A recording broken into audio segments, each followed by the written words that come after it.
En 2020, 7,5 milliards d'habitants peuplent notre planète. Le recyclage est devenu une priorité absolue. Les centres de tri sont devenus de véritables concentrés technologiques. Des machines de tri optique à infrarouge ou à rayons X identifient la composition des matériaux et les séparent très finement grâce à des commandes gérées par ordinateur. Papier, plastique, métaux ferreux ou non ferreux sont ensuite envoyés dans les différentes unités de transformation matière. Mais nos sociétés modernes ont fait apparaître de nouveaux déchets qui nécessitent un recyclage spécifique. Les téléphones, ordinateurs, lecteurs MP3 et autres appareils électroménagers. Ce sont les déchets d'équipements électriques et électroniques. En 2020, la production de ces D3E a grimpé de 200 à 400% dans les pays en développement comme la Chine, l'Inde ou l'Afrique du Sud.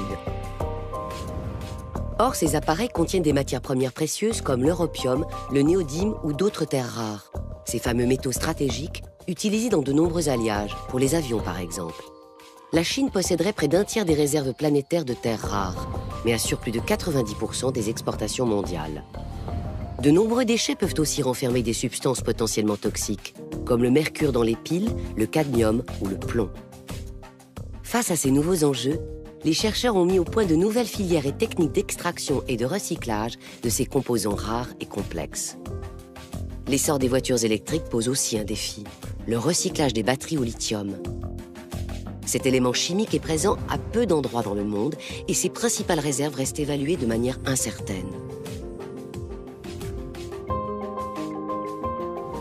Les chercheurs ont ainsi élaboré des procédés hydrométallurgiques pour l'extraire et le recycler. Une véritable alchimie qui évite l'extraction et le transport d'importantes quantités de minerais. Rien ne se perd, tout se transforme, c'est le fondement de l'économie circulaire. Et lorsque les déchets ne sont pas recyclables en matière, on sait les valoriser autrement.